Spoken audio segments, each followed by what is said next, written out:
Hello rock star, welcome back to जुकार foundation. मैं हूं रणवीर सिंह, आपका बायोलॉजी एजुकेटर। तो आज हम लोग फर्टिलाइजेशन पढ़ने वाले हैं। फर्टिलाइजेशन से पहले कुछ प्रोसेस है उसको पढ़ने वाले, जैसे कैपेसिटेशन है। पिछले लेक्चर में हम लोगों ने मेंस्ट्रुअल साइकिल तक कंप्लीट कर लिया था। ठीक है, आज हम लोग स्टार्ट करेंगे कैपेसिटेशन। ये ये जो टॉपिक है बहुत लोग स्किप करके चले जाते हैं, हम बताते हैं नहीं डायरेक्ट। ठीक है, इसके बाद तो हम लोग पढ़ेंगे फर्टिलाइजेशन। पहले ये देख लेते हैं कैपेसिटेशन होता क्या है। कैपेसिटेशन एक बायोकेमिकल प्रोसेस है जो कि फीमेल रिप्रोडक्टिव ट्रैक में होता है। कि फीमेल रिप्रोडक्टिव ट्रैक में होता है। और ये होता किस लिए है? ताकि स्पर्म को कैपेबल बनाया जा सके, ताकि वो ओवम को फर्टिलाइज फर्टिलाइज कर सके। ठीक है, मतलब कुल मिला जुला के इस जो प्रोसेस है, इसका मतलब ये है कि इस प्रोसेस में हम लोग स्पर्म को इस कैपेबल बनाते हैं ताकि वो ओवम को फर्टिलाइज कर सके। ठीक है, सबसे पहला पॉइंट हम लोग क्या लिखेंगे? अब बायोकेमिकल प्रोसेस।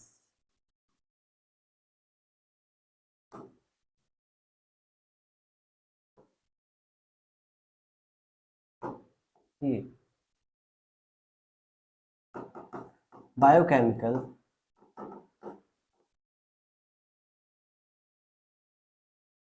प्रोसेस। ठीक है, occurs in female reproductive tract।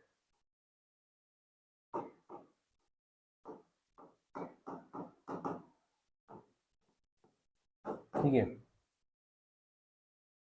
इस प्रोसेस में होता क्या है?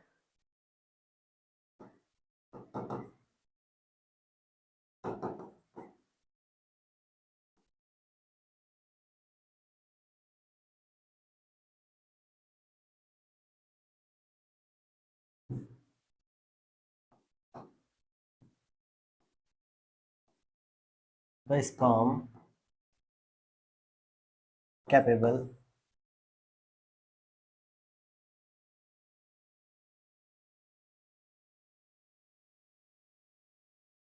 ऐसे लिख सकते हैं, this process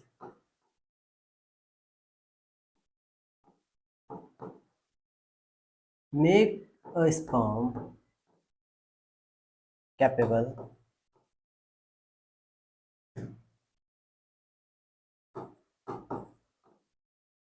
to fertilize ovum।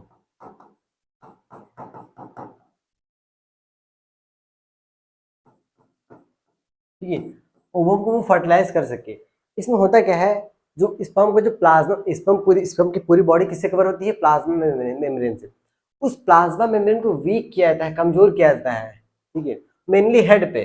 ठीक है, क्योंकि हेड में ही एक्रोसोम है, और एक्रोसोम में क्या है? एंजाइम है, हाइल्यूरोनिडेज। ठीक है,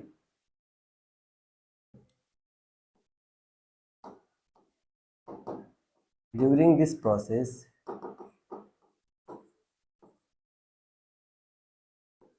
प्लाज्मा मेम्ब्रेन ऑफ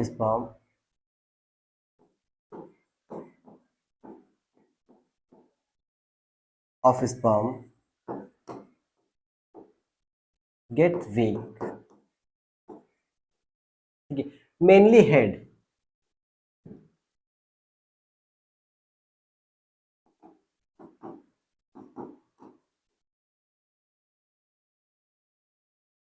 ठीक है, मेनली हेड, क्योंकि हेड में ही क्या है? एक्रोसोम है।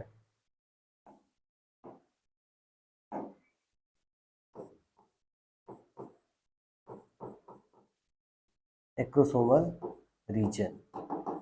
ठीक है, फिर से एक बार देख लेते कैपेसिटेशन क्या है। कैपेसिटेशन वो प्रोसेस है जिस प्रोसेस में स्पर्म को इस काबिल बनाया जाता है कि वो ओवम को फर्टिलाइज कर सके। ठीक है, इसमें ओवम के जो सॉरी स्पर्म को जो प्लाज्मा मेम्ब्रेन है उसको वीक किया जाता है, ताकि वो कमजोर है, तभी तो आगे रप्चर होगा, तभी तो एंजाइम निकलेगा बाहर। ठीक है, ये वो प्रोसेस है।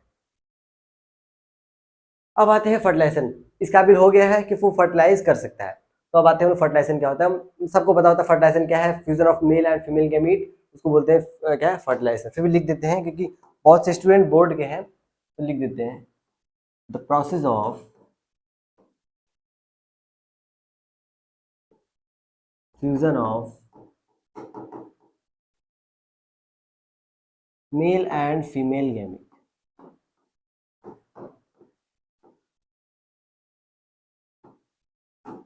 ठीक है, इज कॉल्ड फर्टिलाइजेशन। अब हम लोग यहाँ देख रहे हैं ये जो फर्टिलाइजेशन होता है वो किस दिन होता है, मतलब किस दिन होता है, फर्टिलाइजेशन तो हो गया, ठीक है। ये देखना फर्टिलाइजेशन होता कहाँ पे, किस रीजन पे, कई बार क्वेश्चन पूछा है, ठीक है, एम्पुलरी रीजन पे,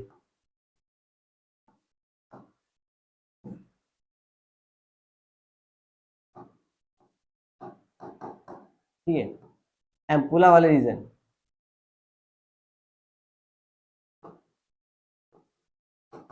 फैलोपियन ट्यूब, फैलोपियन ट्यूब का जो एम्पुला वाला एम्पुला रीजन होता है वहां पर होता है, ठीक है। और ये क्या है, वाइडर पार्ट है,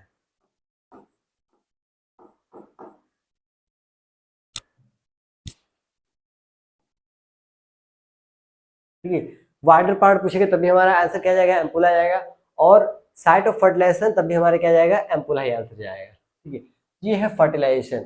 अब फर्टिलाइजेशन के बाद क्या होता है वो हम लोग को देखना है। फर्टिलाइजेशन के बाद जाइगोट बनेगा,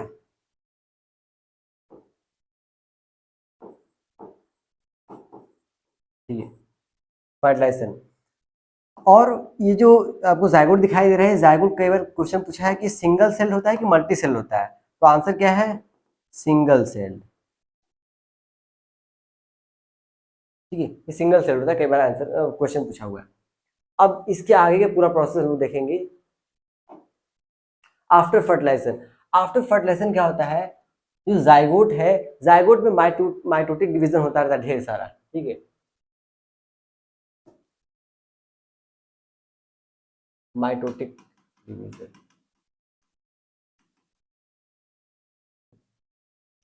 तो ऐसे लिख सकते हैं, zygote divide mitotically, mitotically divide करता रहता है जाइगोट, और क्या बनेगा कुछ इस तरीके से, ये रहा एक जाइगोट, ठीक है,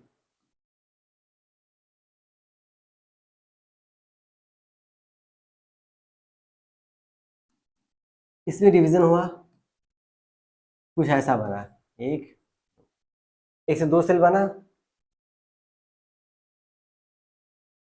दो से फिर एक दो तीन चार, चार सेल, चार से फिर एक दो तीन चार पाँच छः सात आठ, आठ सेल स्टेज हो गया, ठीक है। अच्छा, ये जो डिवीजन चल रहा है इसी को क्लीवेज कहते हैं, ठीक है, एनसीईआरटी में लिखा हुआ है क्लीवेज है। अब इसके बाद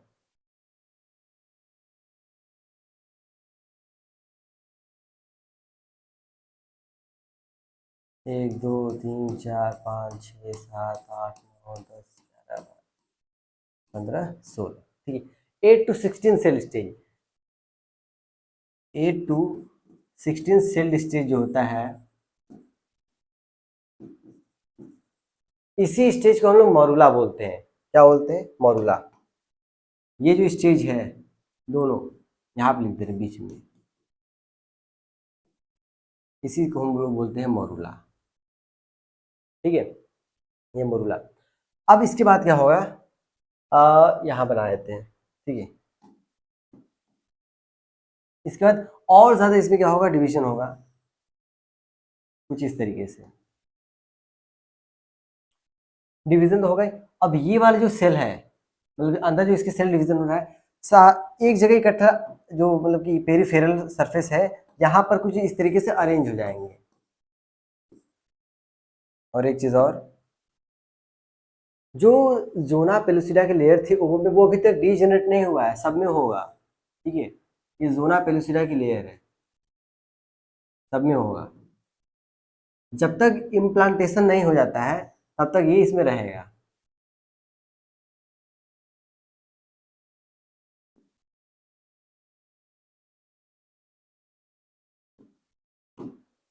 ये रहा,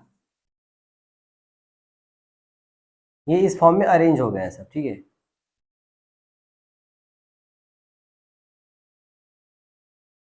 और कुछ पेरिफेरल सरफेस पे और कुछ यहाँ पर इकट्ठा हो गए हैं, ठीक है, इस तरीके से इकट्ठा हो गए हैं। अब ये वाली जो सेल स्टेज है इसको हम लोग बोलते हैं ब्लास्टूला। ये कौन सा स्टेज है? ब्लास्टूला। ठीक है, वो रहा मोरूला, ब्लास्टूला। ब्लास्टूला में क्या है, सबसे बाहर तो जोना पेलिसोइडा है, और ये वाली जो येलो वाली पूरी दिखाई दे रही है इसको हम लोग बोलते हैं ट्रोफोब्लास्ट। ट्रोफोब्लास्ट,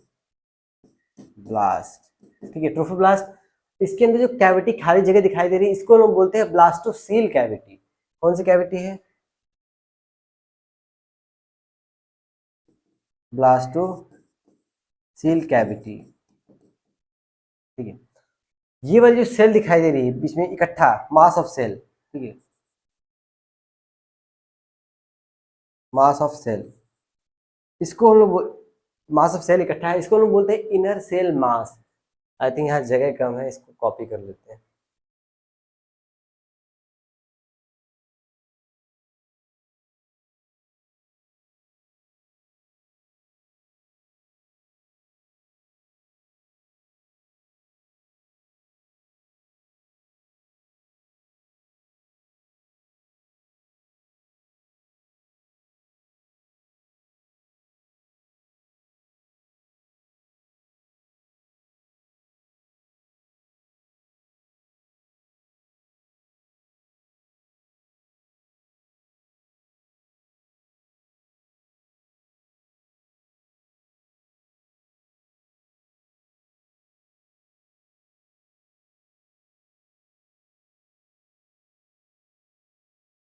एक सेकेंड।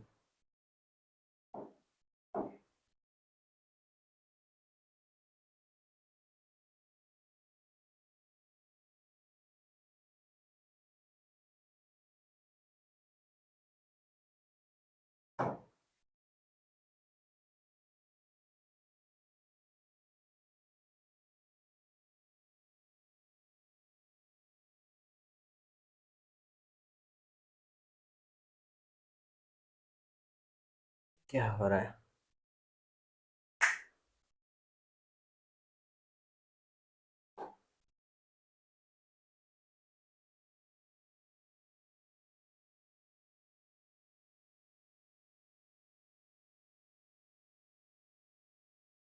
एक मिनट बस थोड़ा सा दिक्कत हो गया।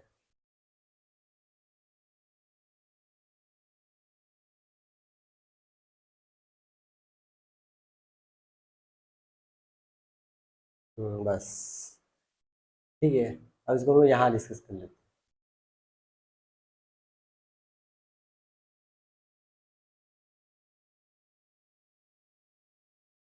ठीक है, ये रहा ब्लास्टुला। ये जो है मास ऑफ सेल इकट्ठा है, इसको हम लोग बोलते हैं इनर सेल मास।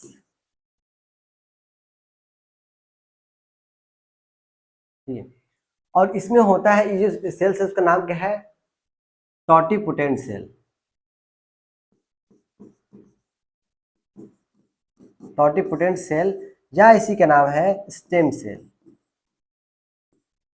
ठीक है, उसको कर देते हैं ताकि पता चले।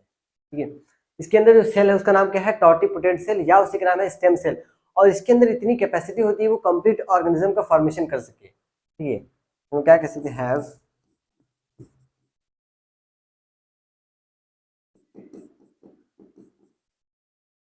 To form complete organism.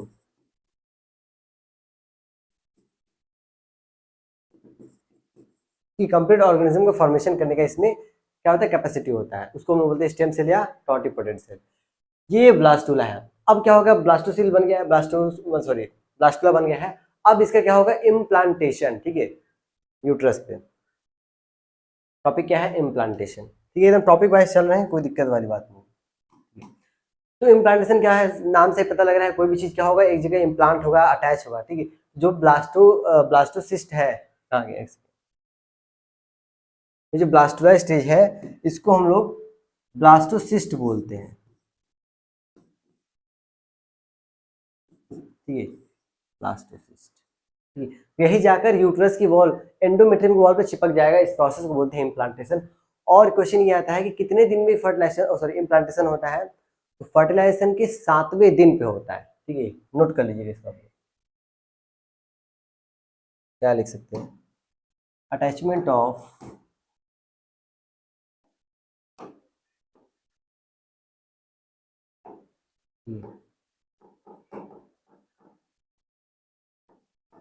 Attachment of blastocyst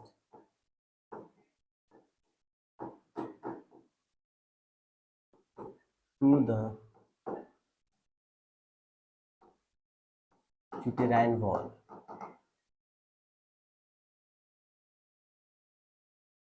of endometrium।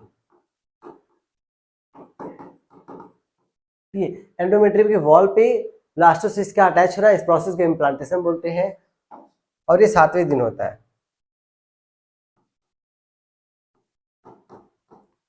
Implantation takes place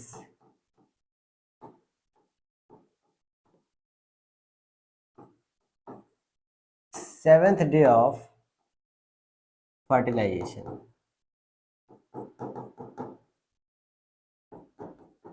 ठीक है, फर्टिलाइजेशन के 7वें दिन में यहाँ कुछ कुछ पॉइंट नोट, यहाँ पर एक ये और ये एंडोमेट्रियम, एंडोमेट्रियम वॉल में अटैचमेंट होता है और 7वें दिन में क्या होता है? इम्प्लांटेशन होता है। ठीक है, ये प्रोसेस है इम्प्लांटेशन। अब इम्प्लांटेशन देखते हैं क्या होता है। यहाँ तक हमारा क्या बन चुका था? ये ब्लास्टोसिस्ट बन चुका था। अब क्या होगा?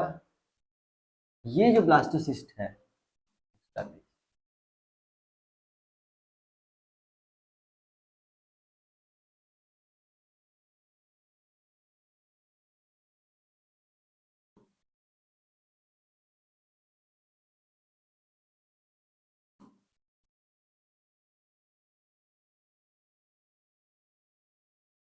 ऐसे ही था।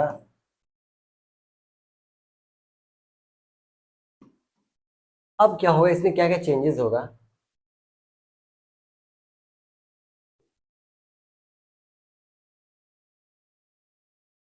अब इसमें जो जोना पेलिसुला की लेयर है वो हट जाएगा। ठीक है, इम्प्लांटेशन के बाद अब ये कुछ इस तरीके से, ठीक है, ऐसा है। और इसके अंदर जो येलो वाले हैं कुछ,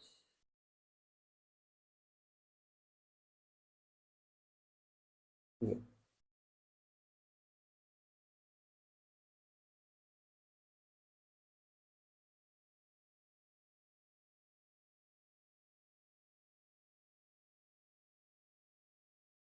और ऊपर वाला कलर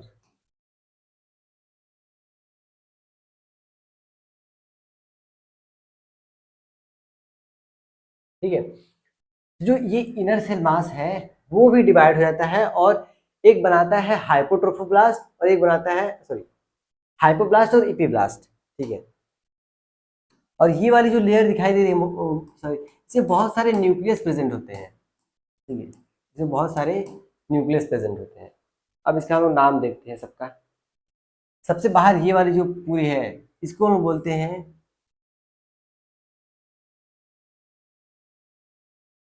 साइटोट्रोफ सिन सिंसिटियल ट्रोफो ब्लास्ट। ठीक है, और अंदर वाला ये जो है इसको बोलते हैं साइटोट्रोफोब्लास्ट।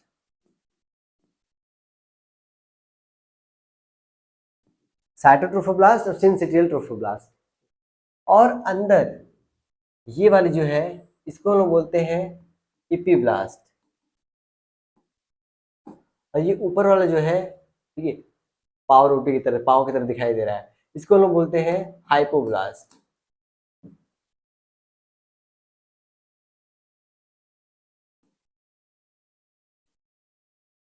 ठीक है, तो इपीब्लास्ट, हाइपोब्लास्ट, सिंसिटियल ट्रोफोब्लास्ट और साइटोट्रोफोब्लास्ट। ये जो ट्रोफोब्लास्ट की लेयर है येलो वाली, ठीक है, यही डिवाइड हो गया है दो लेयर में, एक सिंसिटियल ट्रोफोब्लास्ट, एक साइटोट्रोफोब्लास्ट।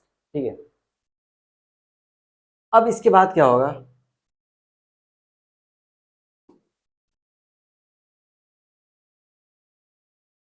फिर से बनाना पड़ेगा वही चीज।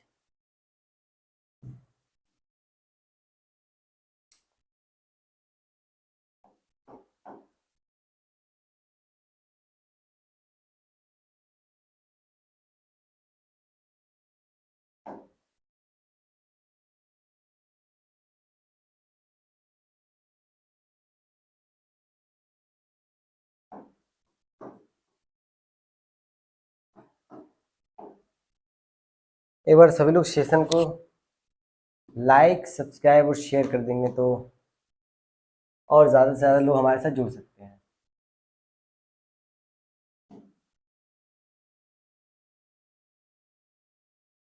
ठीक है, एक ये था और एक हम लोग ऐसे कर, ठीक है, दो था। अब क्या हुआ, ये पिंक वाला है, इसका जो लेयर है, मतलब कि वो क्या कहते हैं उसको, हाँ लेयर जो है उसको हम लोग बोलते हैं एमनियॉन। और एमनियॉन के अंदर भरा होता है फ्लूइड, उसको हम लोग कहते हैं एमनियोटिक फ्लूइड। ठीक है, एमनियोटिक फ्लूइड। अब क्या होगा, ये जो है फूल के गुब्बारे की तरह ऐसे हो जाएगा, ये भी एक लेयर बनाएगा, उसको बोलते हैं यॉर्क सैक।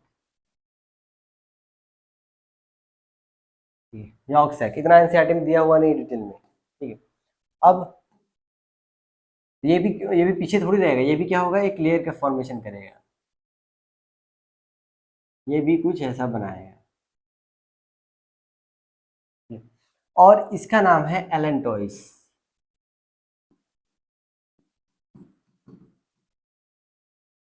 और यहीं से एक और, हाँ साइज, ये कलर चेंज कर देते ताकि आसानी से पता चले।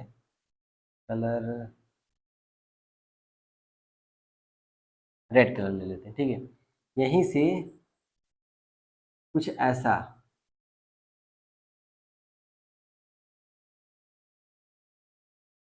और रेड वाले के जो नाम है ये क्या है, एक्स्ट्रा एम्ब्रियोनिक मेसोडर्मल।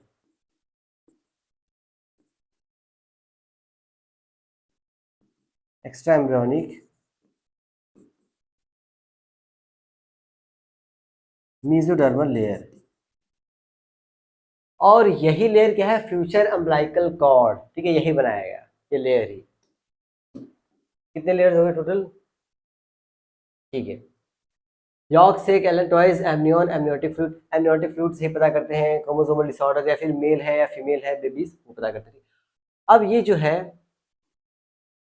यॉर्क सेक, यहाँ पर रूल आता है इसके। यॉर्क सेक का फंक्शन क्या है, यॉर्क सेक में जो बेबी का ब्लड है वो यॉर्क सेक में बनता है, मदर से ट्रांसफर नहीं होता है, बेबी अपना ब्लड खुद बनाता है। अगर ऐसा होता है कि जो ट्रांसफर मतलब कि मदर से ट्रांसफर हो रहा है ब्लड, तो जो ब्लड ग्रुप मदर का है वही तो बच्चे का होना चाहिए, लेकिन ऐसा नहीं होता है। ठीक है, बेबी अपना ब्लड खुद बनाता है और यॉर्क सेक में बनाता है।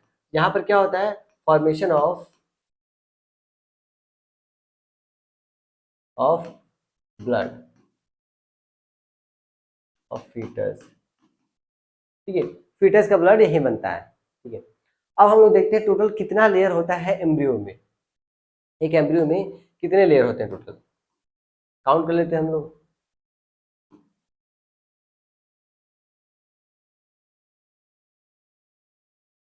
लेयर ऑफ एम्ब्रियो, ये जो तीन लेयर दिखाई दे रहे बाहर की, एक्स्ट्रा एम्ब्रियोनिक मेसोडर्मल लेयर और साइटोट्रोफोब्लास्ट और सिंसिटिव ट्रोफोब्लास्ट, इन तीनों लेयर को एक साथ में बोलते हैं कोरियन। ठीक है, इन तीनों लेयर को एक साथ हम लोग बोलते हैं कोरियन। तो हम यहाँ काउंट कर लेंगे, एक, दो, तीन, और ये रहा चार। ठीक है, टोटल चार लेयर होते हैं। इधर ये टोटल कितने लेयर होते हैं, फोर।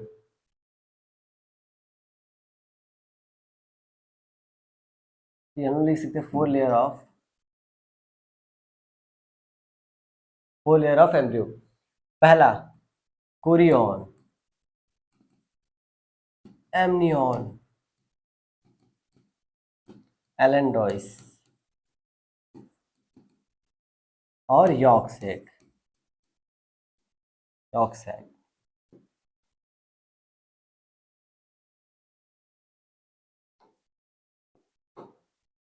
ठीक है। इसमें कितने लेयर आते हैं? पहला आएगा एक्स्ट्रा एम्ब्रियोनिक,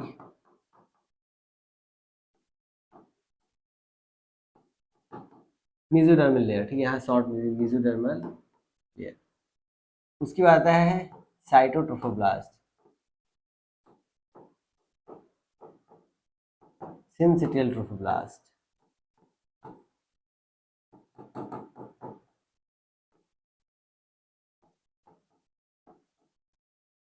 ठीक है। कोई इन तीनों को हम लोग क्या बोलते हैं, एक साथ कोरियन बोलते हैं। तो टोटल 4 लेयर होते हैं, ठीक है। यॉर्क सैक में क्या होता है, फॉर्मेशन ऑफ ब्लड। एमसीक्यू में ये क्वेश्चन पूछा जाता है, ठीक है। ये चैप्टर खत्म होने के बाद एक लाइव सेशन होगा जिसमें इस चैप्टर से जितने एमसीक्यू बन सकते हैं सारा, ठीक है, लाइव होगा। तो ये है 4 लेयर, ठीक है। अब क्या होगा, यहाँ तक ब्लास्टुला तक हो गया खत्म।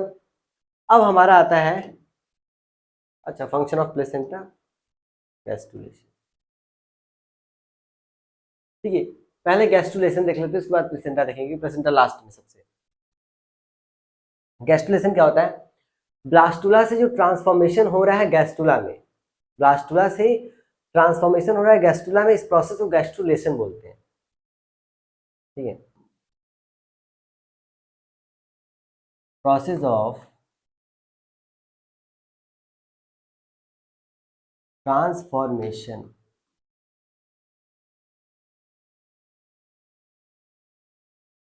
Of blastula into gastrula,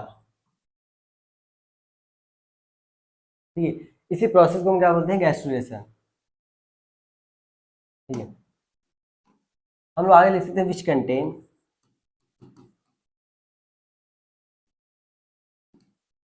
free germ layer, free germ, ठीक है। जैसे ही गैस्ट्रुला में आएगा, ठीक, गैस्ट्रुला स्टेज बनेगा, उसमें 3 लेयर बनेगा जिसको हम जान, जिससे पूरी बॉडी का फॉर्मेशन होगा। एक्टोडर्म, मेसोडर्म और एंडोडर्म, यही 3 लेयर है जिससे पूरे ऑर्गेनिज्म का फॉर्मेशन होता है, ठीक है, कंप्लीट ऑर्गेनिज्म का। और वो 3 लेयर कौन सा होगा,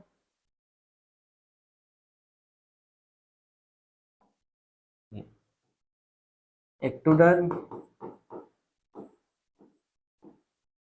मेसोडर्म और एंडोडर्म, ठीक है। ये 3 लेयर होते ही, ठीक है, एक्टोडर्म, एंडोडर्म, मेसोडर्म। ये हो गया गैस्ट्रुलेशन, ठीक है। अब हम देखते हैं हमारे बॉडी में कितने टिश्यू होते हैं और कौन किससे मिलके बने होते हैं, ठीक है।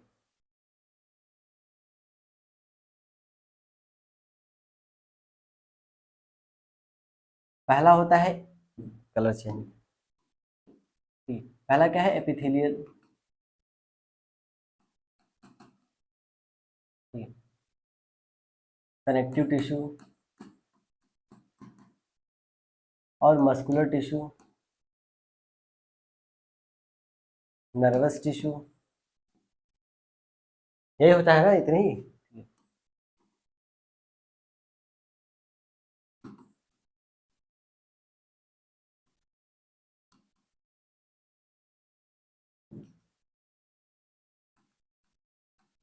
अब हम देखेंगे इसमें से कौन किस लेयर से मिलकर बना होता है। अगर हम एपिथेलियल की बात करें तो ये एक्टोडर्म, मेसोडर्म, एंडोडर्म तीनों से बना होता है, ठीक है। Ectoderm, endoderm and mesoderm. अगर इन दोनों की बात करें तो ये मेसोडर्म से बना होता है, ठीक है। और बात करें नर्वस टिश्यू की तो ये बना होता है एक्टोडर्म से, ठीक है। ये 3 जर्म लेयर है, इनसे पूरी बॉडी का फॉर्मेशन होता है। ये 4 मसल्स हमारे बॉडी में, 4 टिश्यूज होते हैं। अब जो लास्ट टॉपिक है आज का हमारा वो क्या है, placenta, function of placenta. Placenta क्या फंक्शन क्या करता है, और हाँ, पूरा फंक्शन देखते हैं हम लोग प्लेसेंटा, ठीक है। सबसे पहले बता दें कि जो प्लेसेंटा होता है वो मतलब कि एक टेम्पोररी एंडोक्राइन ग्लैंड होता है। एंडोक्राइन ग्लैंड क्यों बोल रहे हैं? क्योंकि वो हार्मोन का सिक्रीशन करता है, इसलिए कि जो हार्मोन का सिक्रीशन करता है उसको क्या बोलते हैं? Endocrine gland.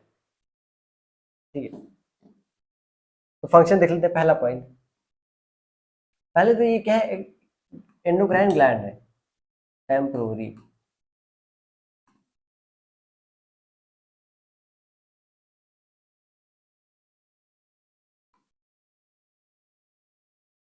एंडोक्राइन, ठीक है। फंक्शन क्या है इसका? ये ऑक्सीजन का सप्लाई करता है, नरिशमेंट प्रोवाइड करता है, और जो वेस्ट वेस्ट प्रोडक्ट है बेबी से उसको भी रिमूव करने का काम करता है। ठीक है,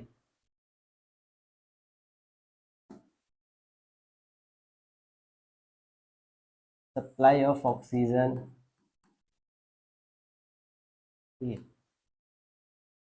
provide nourishment to developing embryo.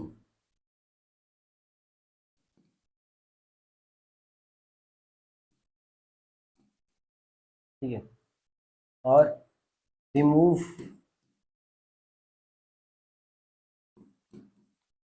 Waste product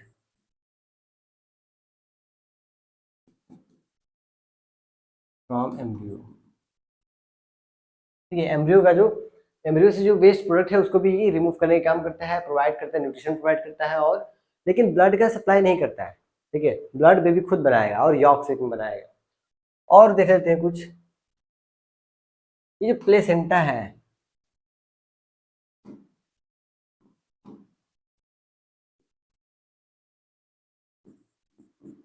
ठीक है,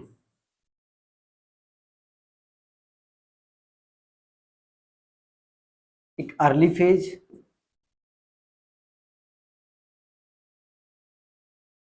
और एक लेट फेज। अर्ली फेज मतलब 2 मंथ तक है तो उसको अर्ली फेज कहेंगे। उस टाइम पे प्लेसेंटा क्या सेक्रेट करता है? उस टाइम पे HCG और HPL सेक्रेट करता है, human chorionic gonadotropin, human prolactin lactogen. ठीक है, ये सेक्रेट करता है। लेट फेज में क्या सेक्रेट करता है? एस्ट्रोजन, एस्ट्रोजन और प्रोजेस्टेरॉन। ठीक है, अर्ली फेज में ये दोनों हार्मोन सीक्रेट करेगा और लेट फेज में एस्ट्रोजन और प्रोजेस्टेरॉन सीक्रेट करेगा। ठीक है, अब एक चीज और देख लेते हैं हम लोग। सारा कंप्लीट हो गया। अब हम लोग देखते हैं जब इम्प्लांटेशन हो रहा होता है उस टाइम पे HCG कौन सीक्रेट कर रहा होता है? कई बार क्वेश्चन पूछा हुआ है। ठीक है, मैं यहाँ पॉइंट करके लिख दूंगा। पहला पॉइंट, ड्यूरिंग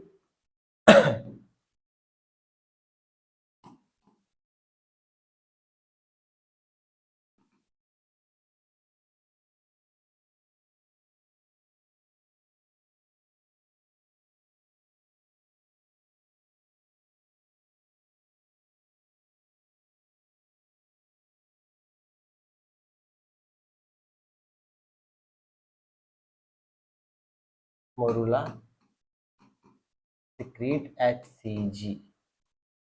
ठीक है, इम्प्लांटेशन के समय जो मोरूला एक सेकेंड, इम्प्लांटेशन के समय तो ठीक है,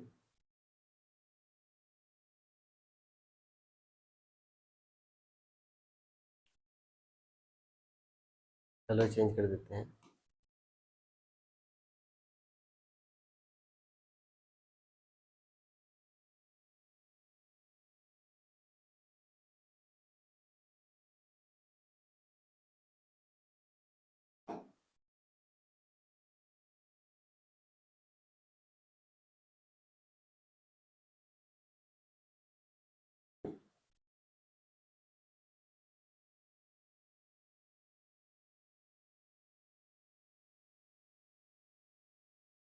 ठीक है, आ गया। तो हम क्या कहते हैं, जब इम्प्लांटेशन हो रहा होता है तो मोरूला सीक्रेट करता है HCG। ठीक है, लेकिन इम्प्लांटेशन के बाद कौन सीक्रेट करता है? After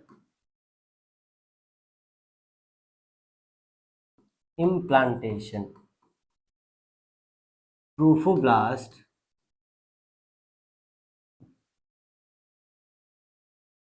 secrete HCG। ठीक है, ये जो HCG है वो करता क्या है कि कॉर्पस ल्यूटियम को मेंटेन करता है। और सब पिछली वीडियो में मैंने बताया था कॉर्पस ल्यूटियम का काम क्या होता है, वो प्रोजेस्टेरॉन सिक्रीट करता है। और प्रोजेस्टेरॉन का क्या काम है, वो एंडोमेट्रियम की थिकनेस को मेंटेन किए हुए रहता है, तभी तो क्या नाम है, जो बेबी है वहां पर अच्छे से अटैच हो पाएगा, वहां पर ग्रो हो पाएगा। ठीक है, अगर थिन होगा तो बेबी टिक मतलब वहां पर क्या होगा, अबॉर्ट हो जाएगा। ठीक है, टिक नहीं पाएगा, स्टेबल नहीं है। तो HCG का फंक्शन क्या था, मेंटेन कॉर्पस ल्यूटियम।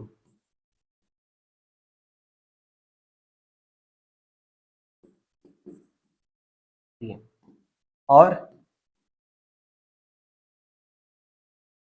और कॉर्पस ल्यूटियम क्या है, सिक्रीट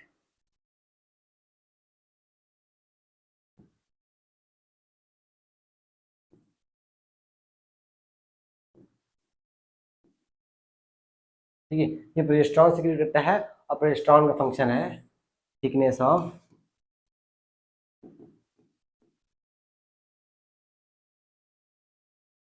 ऑफ एंडोमेट्रियम। ठीक है, ये पूरा प्रोसेस है कुल मिला जुला के। बस ये 2 पॉइंट हमको याद रखना है। ड्यूरिंग इम्प्लांटेशन मोरुला सिक्रीट करता है HCG, और आफ्टर इम्प्लांटेशन कौन सिक्रीट करता है, हमारा ट्रोफोब्लास्ट। ठीक है, ये MCQ में पूछता है। ठीक है, तो हम लोगों ने सारा देख लिया, एक बार फिर से रिकॉल करा देते हैं। एक सेकेंड, किसी कॉल, कोई दिक्कत। ठीक है, सबसे पहले कैपेसिटेशन क्या था, एक बायोकेमिकल प्रोसेस है। ठीक है, और जो कि होता है कहाँ पे, फीमेल रिप्रोडक्टिव ट्रैक में होता है। ठीक है, इस प्रोसेस में क्या होता है, स्पर्म की जो प्लाज्मा मेम्ब्रेन होता है, मेनली हेड, उसको कमजोर किया था, वीक किया था, ताकि वो क्या नाम है वहां से अपना हाइल्यूरोलिडेज एंजाइम रिलीज कर सके। ठीक है, आगे देखते हैं। Fertilisation, fusion of male and female gamete. ठीक है, तो फिर छोटा करना पड़ेगा।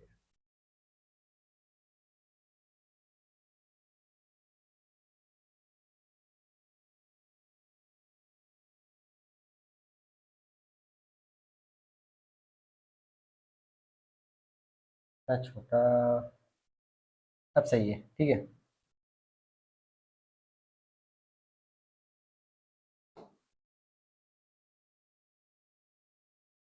ठीक है, after fertilisation zygote mitotically divide कर रहा है, सेल का नंबर इंक्रीज कर रहा है। 8 to 16 सेल स्टेज को मोरुला बोलते हैं। उसके बाद की स्टेज को हम ब्लास्टोसिस्ट या ब्लास्टुला स्टेज को ब्लास्टुला बोलते हैं। ठीक है, इसमें इनर सेल मास होता है, जो कि कौन से सेल इसके पास होता है, टोटिपोटेंट या स्टेम सेल, और इसके पास एबिलिटी होती है कि पूरे कंप्लीट ऑर्गेनिज्म को फॉर्मेशन कर सके। Implantation attachment of blastocyst to the uterine wall, ये 7वें दिन होता है। ठीक है, उसके बाद का, ठीक है, इम्प्लांटेशन के बाद क्या हुआ है कि क्या इसमें चेंजेस हुए हैं। ठीक है, एक सेंसिटिव ट्रोफोब्लास्ट, एक साइटोट्रोफोब्लास्ट, और बीच में ये हाइपो और एपिब्लास्ट।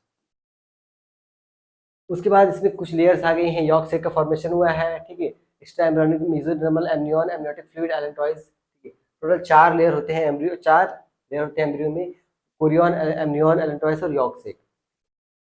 इन तीनों को हम लोग एक साथ कोरियन बोलते हैं।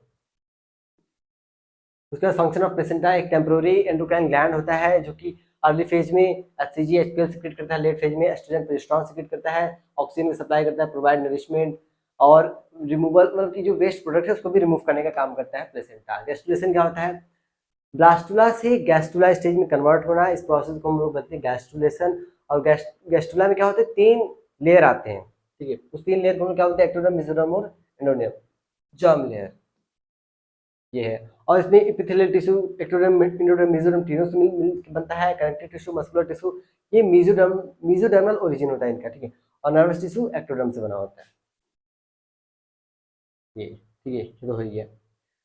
ठीक है, तो एक लेक्चर और लगेगा, इसके बाद ये चैप्टर खत्म। उसके बाद जैसे चैप्टर खत्म हुआ, उसका इस चैप्टर का हम लोग MCQ एक लाइव सेशन लेने वाले हैं। तो बहुत जितने भी इस चैप्टर से MCQ बन सकते हैं सारा रहेगा। ठीक है, आप लोग यहाँ से आंसर कमेंट करेंगे, फिर यहाँ पे सॉल्व कराया जाएगा। तो मिलते हैं अगले वीडियो में, तब तक के लिए धन्यवाद। और अगर टॉपिक समझ में आया है, ठीक है, मतलब जिस तरीके से पढ़ाया जा रहा है। अगर एक दो पॉइंट डाउट हो रहा है तो आप पूछ सकते हैं, समझ आए तो अपने दोस्तों तक शेयर सब्सक्राइब कर सकते हैं। ठीक है, मिलते हैं अगले वीडियो में। धन्यवाद।